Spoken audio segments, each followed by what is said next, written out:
AP BJP MLC అభ్యర్థిగా సోము వీర్రాజు పేరును ఖరారు చేసింది బీజేపీ అధిష్టానం. గత ఎన్నికల్లో ఒరిజినల్ బీజేపీ నేతలకు టికెట్లు దక్కకుండా అన్యాయం జరగడంతో ఈసారి ఆ పొరపాటును సరిదిద్దింది అధిష్టానం. బీజేపీ అధిష్టానం సీనియారిటీకి ప్రాధాన్యతనిచ్చింది. బీజేపీలో పవర్ బ్యాలెన్స్ చేసేందుకు కాపు వర్గానికి ఎమ్మెల్సీ పదవి ఇచ్చింది బీజేపీ అధిష్టానం.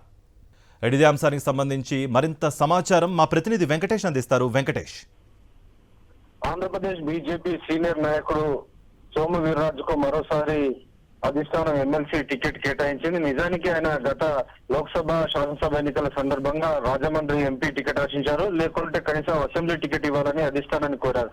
కానీ అప్పటి పరిస్థితుల్లో బీజేపీ అధిష్టానం ఆయనకు టికెట్ ఇవ్వలేదు. సో దాని వెనకాల చాలా కారణాలు ఉన్నాయి. అయితే ఈసారి అలాంటి పొరపాటు జరగకుండా బీజేపీ అధిష్టానం పొరపాటును సరిదిద్దింది. సీనియారిటీకి విధేయతకు ఈసారి ప్రాధాన్యత ఇచ్చింది. ఒరిజినల్ బీజేపీ నాయకుడుగా అనేక సంవత్సరాలుగా జీవితాంతం ఆయన బీజేపీ సంఘ్ పరివార్ సంస్థల్లో పనిచేశారు. సో వాటన్నిటికీ ఆయన చూపించినటువంటి విధేయతకు పార్టీ ఈ రోజు గుర్తించి మరోసారి ఎమ్మెల్సీ టికెట్ ఇచ్చింది. నిజానికి గత ఎన్నికల్లో కాపు వర్గానికి టికెట్లు కూడా దక్కలేదు. సో ఆ నేపథ్యంలో అప్పుడు జరిగినటువంటి అన్యాయాన్ని సరిదిద్దేటువంటి క్రమంలో భాగంగా ఈసారి బీజేపీ అధిష్టానం కూడా పార్టీలో కొంత పవర్ ను కూడా బ్యాలెన్స్ చేయాల్సినటువంటి అవసరాన్ని గ్రహించింది.